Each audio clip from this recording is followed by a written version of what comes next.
Estás escuchando Tubs Radio, una señal de inspiración, transmitiendo desde Avenida Tezosomoc en la colonia Alfredo Baranda, desde el municipio de Valle de Chalco, en el Estado de México, a través de las instalaciones del Tecnológico Universitario del Valle de Chalco.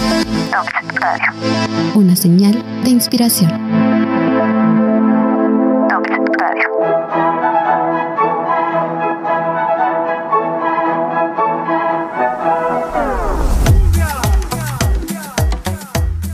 Bienvenidos a su programa Los Soñadores de Chico. Les saluda Pescador de Chico y Axolot. El día de hoy tenemos un programa muy interesante, ¿cierto, Axolot? Así es, tenemos un programa llamado Paisajes de México. En este programa vamos a hablar sobre la gran obra del grandísimo José María Velasco. Para ello tenemos un invitado muy especial, pero antes de presentar a nuestro invitado, vayamos a nuestra sección El Ajolote Rapsódico, donde escucharemos un poema del grandísimo Carlos Pellicer. ¡Vamos! La poesía es una de las capacidades más importantes del ser humano, pues permite expresar sentimientos y emociones muy profundas. No te pierdas de un poema nuevo aquí en El Ajolote Rapsódico.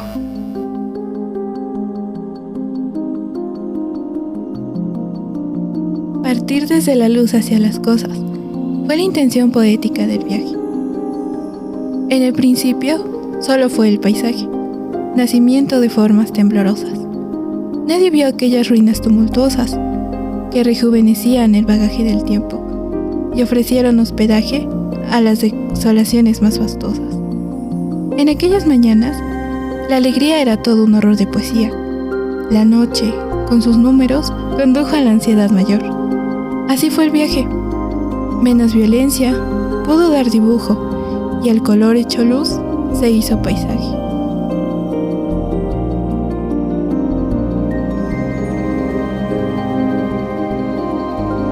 Divagación. Poema de Carlos Pellicer, en voz de Lisbeth Zamora.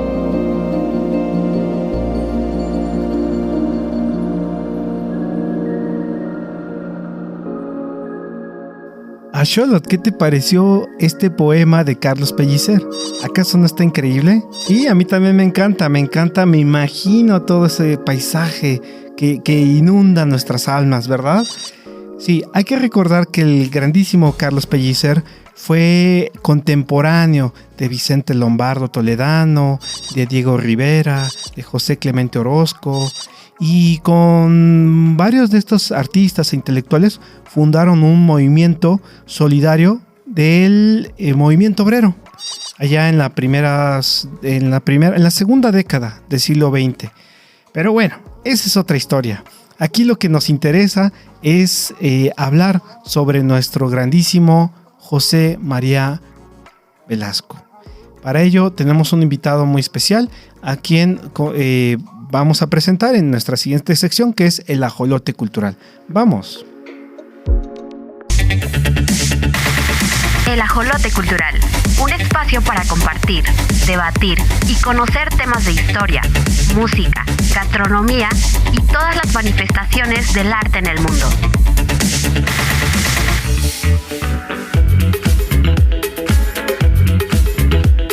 Bueno, como lo acabamos de decir, el día de hoy tenemos un programa muy interesante en el que vamos a hablar sobre el grandísimo José María Velasco. Para ello, hemos invitado a un gran amigo del programa, que es ni más ni menos que el técnico superior universitario Alan Rafael Pérez. Alan, bienvenido nuevamente a tu programa, Los Soñadores de Chico. ¿Cómo te sientes el día de hoy? Pues me siento muy bien. Muchas gracias por la invitación y pues más que nada me emociona hablar sobre este pintor que yo la primera vez que conocí sus pinturas quedé fascinado. Me enamoré de sus pinturas y es que cómo no enamorarse si retrata perfectamente lo que es el lugar en donde estamos, el Valle de México. Así es, no lo pudiste haber dicho mejor. Estoy totalmente de acuerdo contigo. Quienes vivimos en toda esta zona de alrededor del Valle de México, de la cuenca también dirían nuestros geógrafos, porque había sobre todo lagos, definitivamente es un lugar hermoso Y si no existieran las pinturas de nuestro querido José María Velasco, no jamás hubiéramos sabido cuán hermoso era este valle, era esta cuenca, ¿no? Entonces, digo, porque ahora, pues, más de 100 años después, pues lo hemos sobrepoblado y entonces está todo contaminado y bueno, en fin, entonces ha cambiado bastante, ¿verdad? Entonces, para Xolotl y tu servidor es un programa muy, muy especial. Y bueno, pues, ¿qué te digo? Xolotl nació aquí en el Valle de México. Él nació en estos ríos, en estos riachuelos. Entonces, pues, él está muy contento de que hablemos del lugar donde él nació. Pues, fíjate que qué interesante porque, pues, más que nada, José María Velasco fue el primero que hizo una investigación sobre el ajolote mexicano. Hablamos de que es un pintor, pero casi nunca se habla de que fue un científico. O sea, fue un gran científico que hizo nos relató varias historias, nos relató varias cosas que veremos a continuación. ¿Qué te parece, sí, pescador? Me parece formidable. Y bueno, también fíjate que eso que dices es muy cierto, porque tenemos aquí un pintor científico.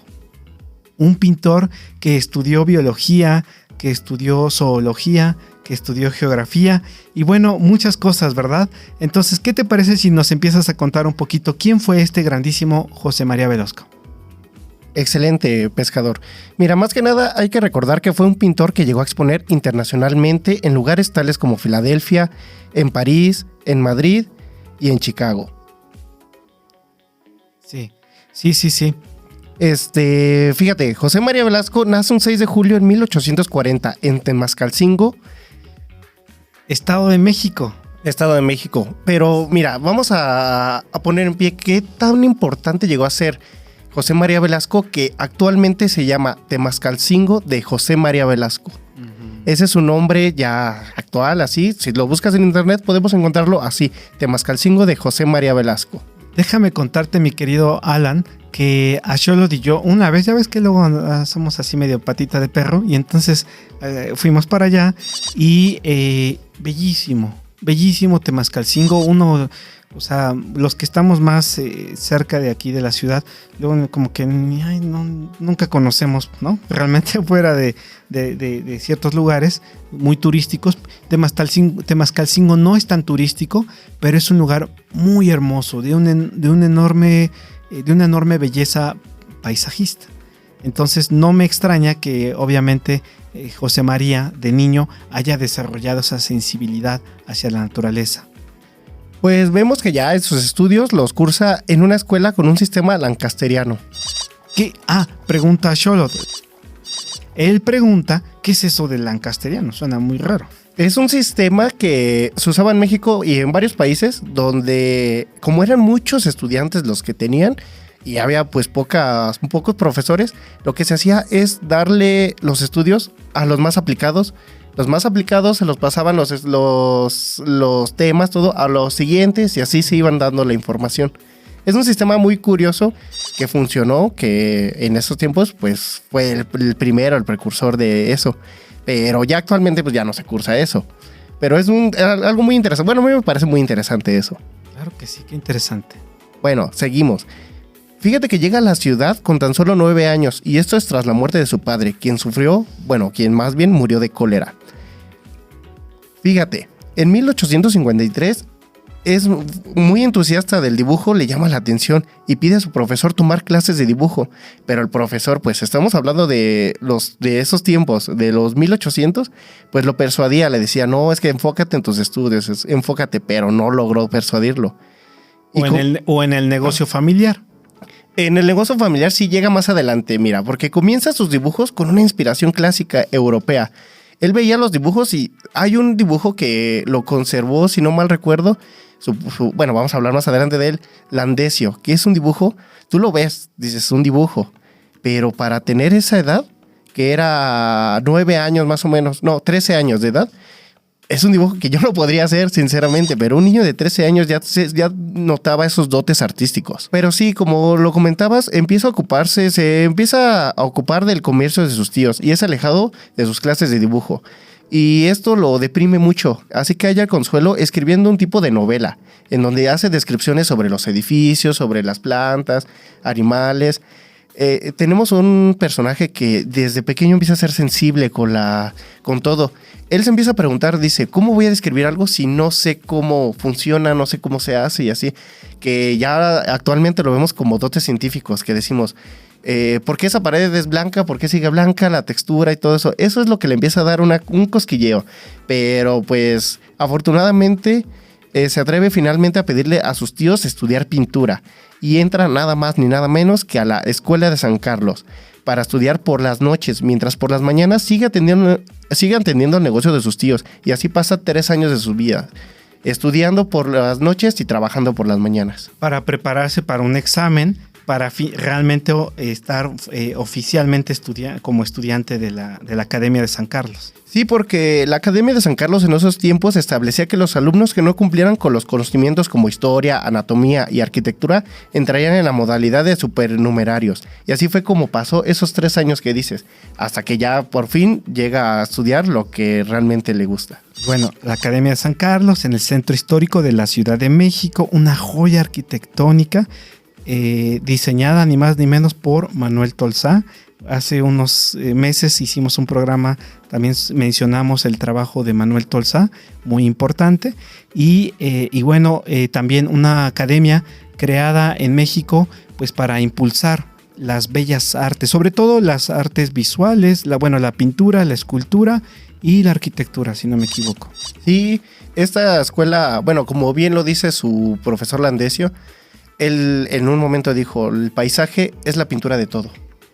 O sea, porque el paisaje aquí tiene personas, anatomía, zoología, botánica, tiene de todo.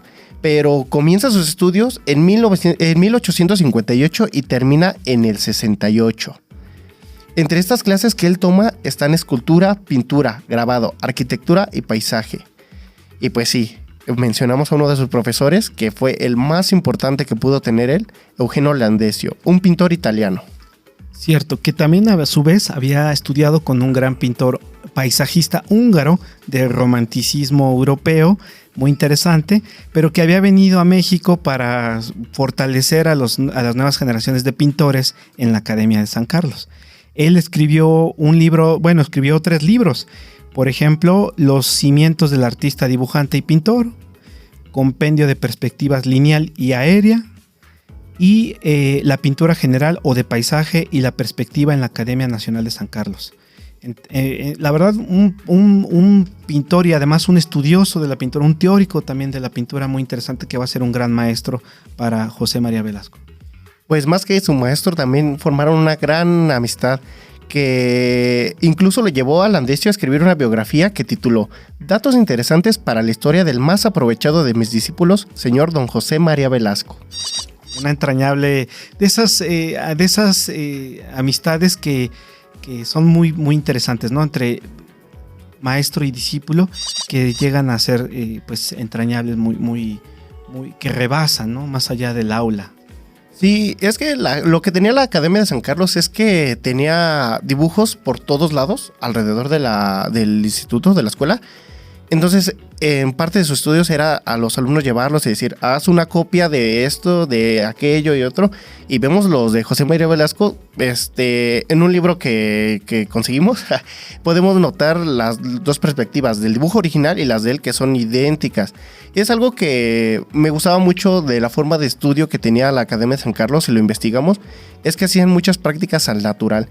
¿Qué significa esto? Significa salir y dibujar.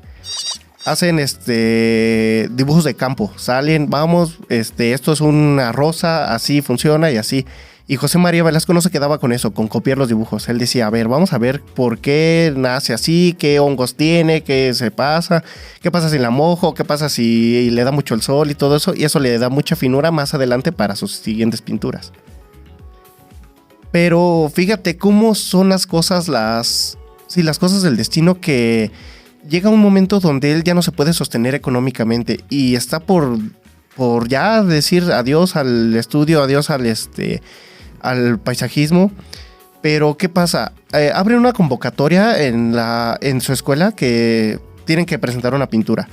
Él hace nada más ni nada menos que una pintura del expatio del antiguo convento de San Agustín, ubicado en el centro de la Ciudad de México. Y a pesar de ser un pintor principiante, Velasco realiza una copia de este espacio, que para su sorpresa lo llevó a obtener un anhelado premio. Aquí también hay un poquito de... Él hace la pintura y hace un texto donde explica por qué esto, aquello, y eso le da... Él se sorprende mucho cuando gana esta... bueno, ahorita ya actualmente lo llamamos beca, pero antes se llamaba pensión, una pensión para seguir estudiando. Imagínate qué alivio para él llegar y decir, pues vamos a presentar una pintura, la presentó, ganó, y ya después de tiempo él hace otra representación de la misma pintura. Estas pinturas las podemos encontrar en el Munal si quisieran ir a verlas. Vemos que una tiene colores muy bonitos, pero a la otra ya le empieza a meter otro tipo de colores y así. Sí, qué interesante.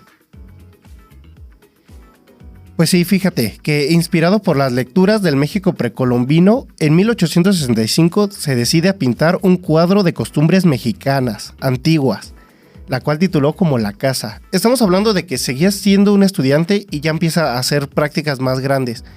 Ahora yo te pregunto a ti, estamos en 1865. Vas a hacer una pintura sobre la casa de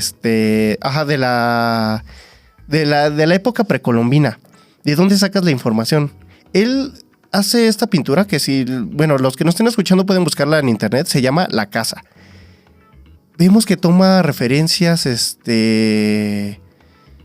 muy, muy padres. Vemos a dos personajes corriendo, cazando, vemos animales, vemos el paisaje, todo eso le da mucha finura, le da mucho detalle a todo esto.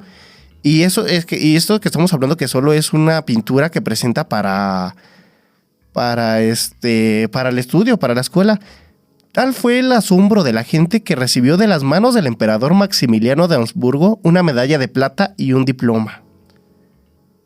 También muy interesante porque José María Velasco va a vivir una época histórica muy importante de nuestro país, que es el imperialismo de Maximiliano de Habsburgo y luego toda la pelea que hay todavía con los liberales y que finalmente encabezada por Benito Juárez y todos ellos, Altamirano, bueno, toda una serie de grandes personajes de la Reforma que lo van a hacer una lucha y van a terminar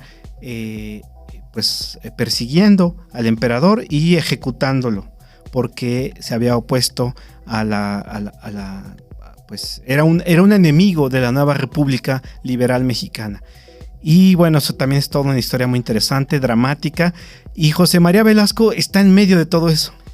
Pues a pesar de estar en medio, él sí es simpatizante de Maximiliano. Él sí, las leyes de reforma como que le mueven un poquito, está un poquito más del lado de Maximiliano.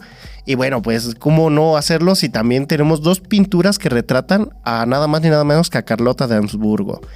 Y el castillo de Chapultepec. Y el castillo, exactamente. Hay una pintura muy bonita que igual la podemos encontrar en el Munal, que es de una jinete, que la vemos en la Alameda. Se llama Un paseo por los alrededores de México. Vemos un personaje de blanco, como si fuera un jinete. Bueno, más bien es un jinete en un caballo, y es nada más ni nada menos que Carlota. Él la retrata y pues mucho apego a al emperador y a la emperatriz Carlota de Habsburgo. Y bueno, también hay que recordar que el emperador como persona era una finísima persona, una persona que había estudiado náhuatl, que quería comprender el país al que estaba llegando, que quizás que era inclusive admirado por Víctor Hugo, y que cuando está esta pelea que te digo que persiguiendo los liberales al emperador, Víctor Hugo, el escritor francés, le escribe a Benito Juárez y le suplica que le perdone la vida a Maximiliano, porque él era un hombre de letras, un hombre del estudio, un hombre de las humanidades, un hombre buena persona que no quería ningún mal para la nación. Pero pues Benito Juárez, digamos que no le queda otra más que seguir con los planes de derrocar al emperador y pues lamentablemente lo terminan ejecutando en el Cerro de las Campanas allá en Querétaro. Sí, yo he escuchado esa historia de... Bueno, ya nos estamos desviando, ¿no? Sí. Pero hay una historia, si la quiero investigar, de cómo es asesinado Maximiliano, que, o sea, que él pide una muerte rápida y no tarda muchísimo en morir. Y además un caballero, pues ya nos estamos desviando, porque fíjate, a él lo iban a ejecutar y había tres escalones y había, o sea, hasta para ejecutar había dignidad, digamos, había cierta jerarquía. Entonces él hubiera ocupado la máxima jerarquía, el escaloncito más alto, y luego sus otros generales, los otros 2 generales que venían acompañándole, le habían cuidado y todo eso. Pero él era tan, digamos, tan caballeroso que le cedió su lugar de honor a este comandante. Ahorita me acuerdo el nombre, pero como para... O sea, es un honor, ¿no? O sea, digo, ya vamos a morir, digo, nos van a ejecutar, está bien, pero le doy mi lugar de honor a este señor que fue mi comandante. Pero bueno, esa es otra historia. Sí, contextualizamos un poquito lo que se estaba viviendo en ese momento, que en palabras de Octavio Paz, me gusta mucho cómo él lo llama, el apogeo del positivismo mexicano. Esa época que transcurre entre 1840 y 1880. Pero bueno, vamos a retomar lo de José María Velasco, ya que empiezan a mostrar los dotes de científico, ya que llega a publicar en varios cuadernos de litografías sobre la flora y fauna del Valle de México. Y lo que decías, estas ilustraciones de plantas y de algunas especies muy particulares, como por ejemplo el ajolote. Sí, del ajolote, mira, bueno, hablamos un poquito adelante del ajolote porque sí es muy interesante. Bueno, vamos a retomarlo de una vez. Él sí hace su investigación, empieza a hacer dibujos pero ¿por qué empieza esto? ¿Cómo dicen? Pues ¿por qué empieza el ajolote? Pues ya estamos viendo una época donde tenemos que representar a México en todo el mundo. Nada más, ¿y cómo podemos hacerlo? Con la ciencia, mostrando esto que es nuestro ajolote, que para José María Velasco fue una fascinación total encontrar estos animales. Él dijo, pero ¿por qué pasa esto? Que tenemos varios, en el Munal igual tenemos varios bocetos de los ajolotes de diferentes colores. Él sí llegaba, estudiaba, dibujarlos. Imagínate un animal que lo particular del ajolote es que casi siempre está quieto. Casi siempre está en una misma posición, pero él empieza a hacer estos dibujos, empieza a presentar al mundo lo que es el ajolote mexicano. Pero, bueno, vamos a retomar un poquito, ya que en 1873 nace lo que Octavio Paz igual llama el movimiento del descanso. Hace su primer gran paisaje del Valle de México, en el cerro bueno, lo voy a intentar pronunciar, no soy muy bueno, Azcapotzalco, en donde presenciamos una escena de indígenas ofrendando a la Virgen de Guadalupe y en el centro vemos a la Ciudad de México. Si vemos en perspectiva ese cuadro, podemos notar a unas personas diminutas, pero que se ven muy bien detalladas, cargando un cuadro de la Virgen de Guadalupe haciendo ofrenda. En el fondo, al centro, vemos la Ciudad de México. A la derecha vemos la capilla de la Virgen de Guadalupe. Y vemos el cielo, el gran cielo, la luz, todo esto que él representó. Eso podemos llamarlo como el primer gran paisaje de José María Velasco. Sí, qué interesante. Y bueno, creo que todos hemos visto estos grandes cuadros paisajistas. Mira, se vuelve oficial, el dibujante oficial del Museo Nacional de Antropología. Ya estamos hablando de que científico, de pintor, ahora se vuelve historiador. ¿Qué tan importante es su trabajo, su labor como dibujante oficial? Es tan importante que hasta la fecha tenemos dibujos que él hizo de piezas prehispánicas que ya no existen. ¿Por qué? Porque se las robaron, porque se perdieron, se extraviaron, pero gracias a él existe este registro.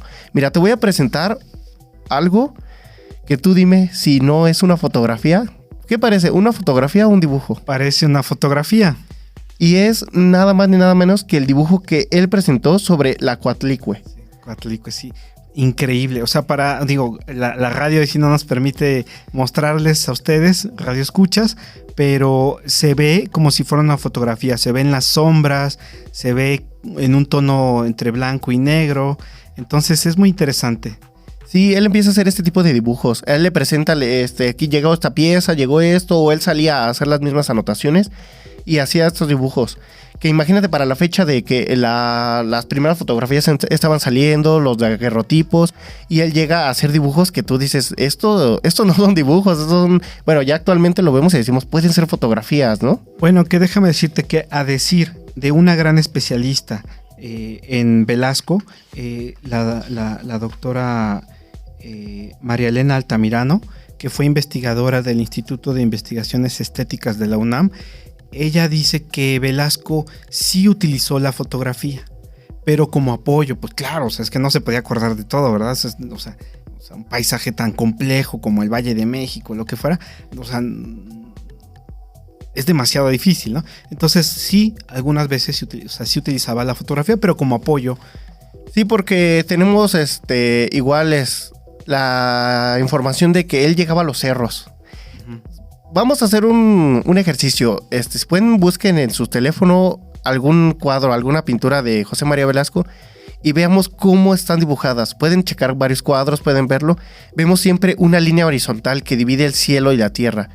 Pero ¿qué pasa?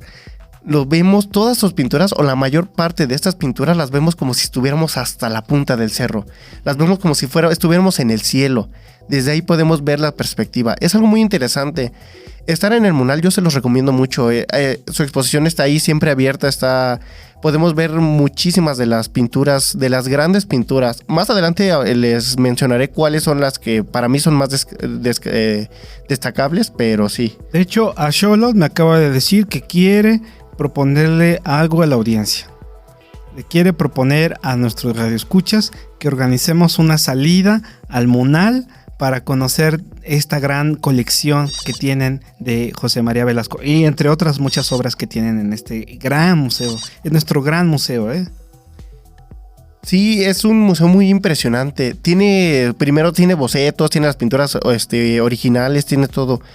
Hay algo que no encontré, encontré las imágenes, pero ya como tal la información, porque él ya como como trabajador de dibujante oficial del Museo Nacional de Antropología, tiene una reproducción de un códice, que a él se lo dan y él lo reproduce. Dicen que ese códice está representado a la perfección de cómo a él le llegaba la información.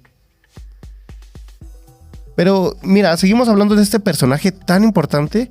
¿O qué tan grande fue que a los 18 años, ya nos adelantamos, estamos hablando de 1873, pero 5 años atrás, fue nombrado profesor de la perspectiva en la Escuela Nacional de las Bellas Artes?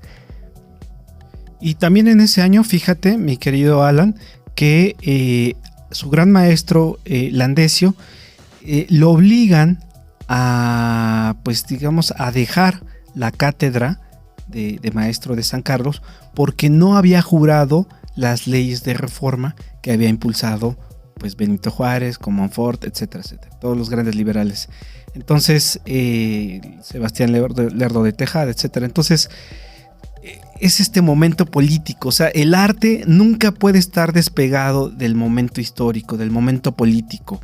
Y a veces están de un lado, a veces están del otro, pero nunca pueden estar neutrales, nunca pueden estar como al margen de la historia.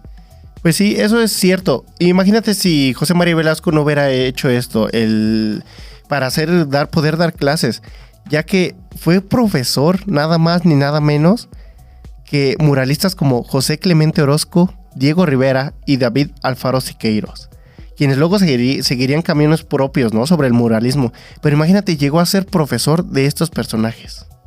Sí, es increíble, fue una gran generación.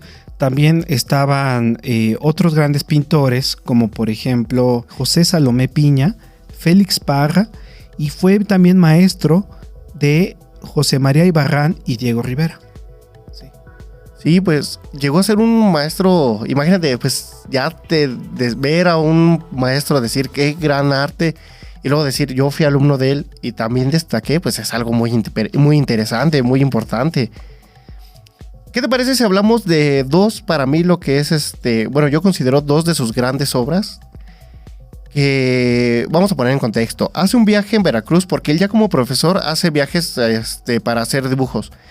Hace un viaje junto con sus alumnos a Veracruz para retratar el paisaje natural, pero queda sorprendido por algo que él ve o la llama como el símbolo de la modernidad, que es el ferrocarril. Para muchos que no saben, bueno, actualmente hace poco se volvió a retomar la imagen por el ferrocarril que dio su último recorrido, pues José María Velasco lo retrató en su momento. Es una pintura sobre el ferrocarril. La gente que ya se ha de estar imaginando así, ¿dónde la ha visto antes? Si no es actualmente, la llegamos a ver en un libro de texto. Más adelante hablaremos de qué libro es, pero vemos que él toma esa pintura, pero ahora nos preguntamos, porque es muy difícil dibujar, todos sabemos que es difícil dibujar, imagínate pintar algo en movimiento. Entonces él queda sorprendido y empieza a hacer anotaciones. Empieza a hacer bocetos, así bocetos rápidos de lo que está pasando, todo eso. Y esta pintura no la empieza sino más que 8 años después. Él hace sus bocetos, 8 años después empieza su pintura y termina, y es una de las grandes pinturas de México. No sé si tú la has visto, Pescador, esta pintura. Sí, cómo no, por supuesto. Por supuesto. En un libro que muy generosamente me prestaste, y por cierto sirve como para explicar a nuestro público por qué hacemos este programa, es porque pues aquí el buen Alan se acercó un día y me dijo, pescador, hay que hacer un programa sobre Velasco, y traías dos tomos de un homenaje que le hacen a José María Velasco, que fue publicado en 1993 por el Museo Nacional del Arte, justamente. Y bueno, pues dijimos, claro que sí, tenemos que hacer este programa. No somos especialistas, ni siquiera somos artistas, no somos gente competente, pero nos gusta el arte, somos mexicanos y nos sentimos muy interpelados por el arte del grandísimo José María Velasco. Sí, lo que más que nada intentamos con este programa es que la gente investigue, que la gente vea y como nosotros quede sorprendido ante el arte. Que veas esas obras y digas cómo las hicieron, por qué las hicieron, qué representan. Actualmente las vemos, podemos decir son pinturas normales, pero nos ponemos en el contexto histórico y decimos, esta pintura representó a México en su momento, esta pintura le mostró a la gente lo que podía ser un valle, lo que podía ser el Valle de México. Podemos, otro juego algo que yo les pido que hagan también es que vean las pinturas de José María Velasco, intenten identificar desde dónde las pintó. Es algo muy curioso, les voy a dar ya la pista para que vean. La mayoría de las pinturas del Valle de México podemos saber la ubicación por cómo están acomodados los volcanes. En la mayoría de sus pinturas vienen los volcanes, el Popocatépetl y el Iztaccíhuatl. Entonces, desde ahí podemos darnos una idea de dónde estamos ubicados, desde qué perspectiva, desde qué cerro y así. Actualmente pues ya no sabemos cómo está por la población, por la urbanidad, pero hagan ese juego, intenten, o si viven en el Valle de México, intenten identificar las zonas donde viven por los cerros, por los lagos y así. Yo sí he identificado en varias donde sí aparece el Cerro de Jico, muy lejano, sí, pero sí llega a aparecer. Sí, a mí también me encanta eso. Y les comento de otra pintura que también es una pintura impresionante. Yo cuando la vi dije, Dios, es magnífico, que es cuando viaja a Oaxaca en el 87 por invitación del arzobispo, quien le pidió que pintara la catedral, pues quería obsequiar un lienzo al Papa León XIII. Entonces, como sabemos, José María Velasco es súper detallista en todo. Pinta una catedral enorme. Pero ¿qué llama la atención? Que no solo pinta la catedral, pinta el tianguis, pinta a la gente, a los mercaderes, pinta a todas esas personas. Y tú dices, es una pintura tan bonita que es un gran gusto, un gran placer que la podamos tener aquí en México.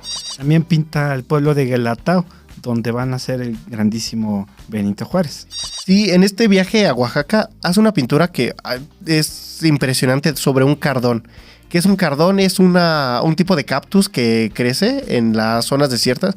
Pero vean esta pintura y vean la perspectiva del tamaño del cardón y el personaje que está ahí trabajando. Y por último, podemos ver también que tiene pinturas del Mesozoico Jurásico. ¡Wow! Y una pintura también que les recomiendo mucho es La luz en el cielo, donde vemos unas ovejas, un cielo gris y todo esto.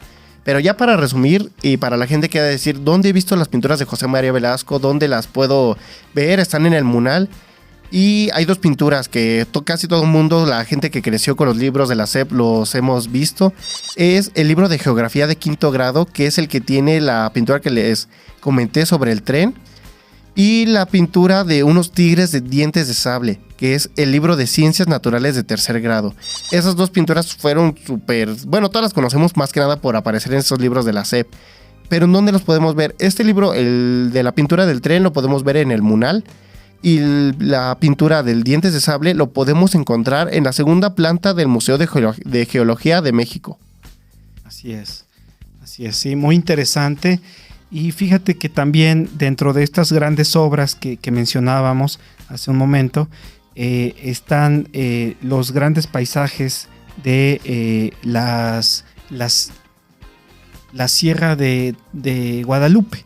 O sea, todo lo que después va a ser la basílica, ¿no? Pero también hay un cuadro que a mí me encanta, que a nosotros, así como por estar aquí, que se llama Camino a Chalco, con los volcanes, aproximadamente de 1891, y por supuesto muchos otros cuadros de los volcanes, como tú bien dices. Algo que también recuerdo que decía esta investigadora de la UNAM era que él había logrado, ya se había separado de su maestro. O sea, él se ve que lo aprendió, lo quiso mucho, pero finalmente su maestro tenía este espíritu como más romántico y ser un tanto, o sea, ser demasiado emocional, demasiado apasionado. Y en fin, y él se va separando y se va volviendo un poquito más... menos apasionado en cuanto a emociones, y más bien se vuelve muy contemplativo, y lo que tenemos son perspectivas muy de largo alcance, y que inclusive logra plasmar en la pintura los tonos de la atmósfera. O sea, ya no está pensando en algo, en una representación estética, en algo que se vea bonito, sino que lo que quería era ser realista, ¿no? Entonces empieza a transitar algo ya distinto, que también va a ser propio de finales del siglo XIX y principios del XX, que va a ser el realismo, pero que pues él lo va viviendo en su propia carne y desde su propio país, que es México. Sí, es muy interesante la vida y obra de José María Velasco, más que nada por el contexto en el que vivió él, la época, todo esto. Pues imagínate poder presentar este movimiento, el positivismo mexicano, representar los valles, todo esto. Su obra consta aproximadamente de 300 pinturas, son muchísimas, y qué padre que tenemos el alcance de poderlas ver tan cercano como es el Munal, el Museo de Geología. Qué bueno que el gobierno de México en los libros de la SEP los colocó. Pues sí, que espero que les haya gustado toda esta información que tenemos. Es algo que dos personas apasionados por el arte, apasionados por personas que se apasionan por lo que hicieron, estamos aquí por eso. Así es. Y ya por último me gustaría mencionar dos últimas cosas. Una, también los cuadros que hizo sobre Barranca del Muerto, en lo que es ahora la Ciudad de México. Bueno, es que mi querido Alan, yo pasé muchos años allá. Soy oriundo de aquí de Valle de Chalco, del lago de Xico, pero pues también ya es que uno que es muy vago, ya ves.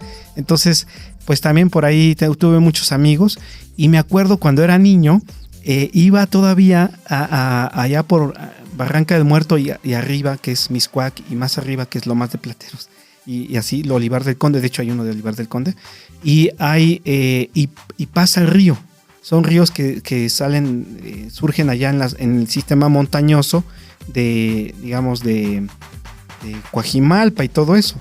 Entonces, Lomas de Tarango y todo eso. Entonces va bajando el río. Y yo me acuerdo que de niño veía todavía el río. Después lo entubaron y bueno, ahorita pues ya no se ve nada, ¿no? Pero de hecho esa prolongación es lo que va a ser Río Mixcoac. Y bueno, José María Velasco pintó también eso, y se ve el agua del río tal cual. Bueno, esa es una. Y la otra, pues algo muy interesante que él ya era tan grande artista, a finales del siglo XIX, que lo invitan a la a la Exposición Universal de París. Recordemos que estas exposiciones universales ya se habían llevado a cabo, justamente una en la primera en el Reino Unido, en Londres en 1851, la otra en 1878 en París, otra en 1888 en Barcelona y nuevamente en 1889 en París. Por supuesto, después hubo otra en Chicago, otra en París, otra en San Luis, Missouri, y una ciudad en la que anduvo a Xolotl por ahí de vago, ya ves que es como más bien vago, y en San Francisco y finalmente en Sevilla. O sea, eran lugares donde se durante inclusive varios meses exponían las obras más interesantes de la época, máquinas, saberes, tecnologías, etcétera, etcétera. Y de hecho en esta Exposición Universal de París es donde se presenta ni más ni menos que la Torre Eiffel. Fíjate que qué interesante. En esta exposición de la Universal de París expone José María Velasco nada más nada menos que 78 cuadros. Y es recibido por el gobierno de Francia con el título de Caballero de la Legión de Honor de ese mismo año, 1889. José María Velasco decía, me dieron más que nada este título por el sufrimiento, por lo que extraño a mi mujer. Es lo que decía él. Pero pues ya exponer 78 cuadros es algo muy impresionante. También en Madrid hace una exposición, pero ya en 1892, con 73 dibujos arqueológicos. Estamos hablando de que él empieza a presentar la arqueología a través del mundo. Y esta fue en Madrid. Y bueno, ahora que tú hablas sobre estos condecoraciones, hubo una condecoración más, una tercera gran condecoración. O sea, la primera fue la de Maximiliano, esta segunda muy importante, la de la Legión de Honor por Francia, por el gobierno de Francia, y una última grande, muy importante, que fue por la medalla del emperador José Francisco, que por digamos el imperio húngaro, austrohúngaro, que pues ni más ni menos que es el hermano de Maximiliano. No, pues fíjate qué personaje, recibir un premio de dos personajes tan importantes como lo fue Maximiliano y su hermano, pues es algo pues que ha de haber sentido José María Velasco, ¿no? Sí. Pues mi querido Alan, a Xolotl y yo estamos muy agradecidos que hayas venido a compartirnos, nos hayas prestado tus libros, nos hayas permitido acercarnos al mundo de José María Velasco.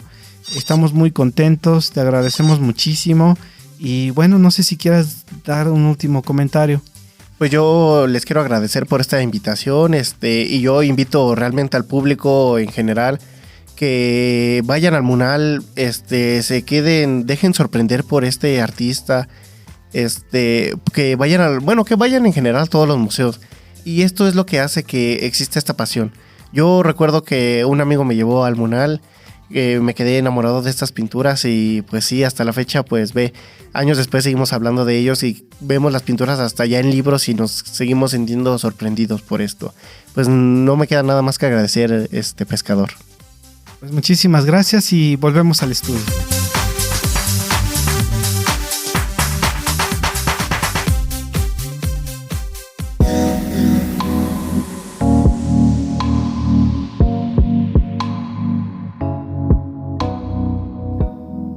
Pues queridos ajolotitos, espero que hayan disfrutado esta conversación con nuestro gran amigo Alan Rafael y pues a Xolotl y yo nos quedamos maravillados, quedamos muy embelesados con la obra de José María Velasco y los invitamos a que se acerquen a la cabina de radio, se acerquen aquí a sus amigos de los Soñadores de Xico, si quieren proponer algún tema, si quieren proponer alguna salida, algún museo, nosotros estamos más que puestos y estaremos muy felices de ir con ustedes.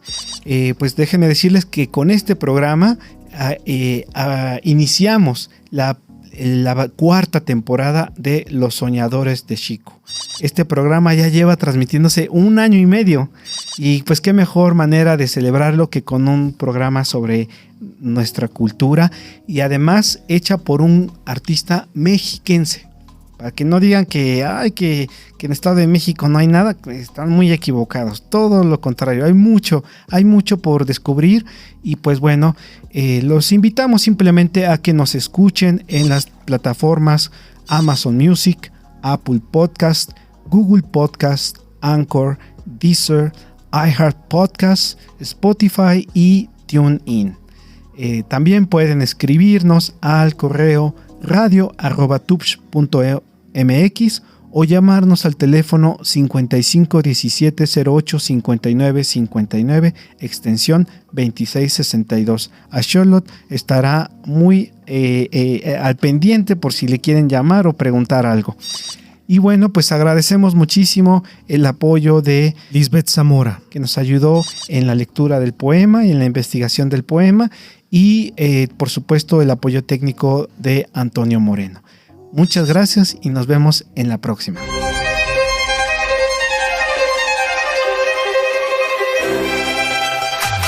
Los soñadores de Chico.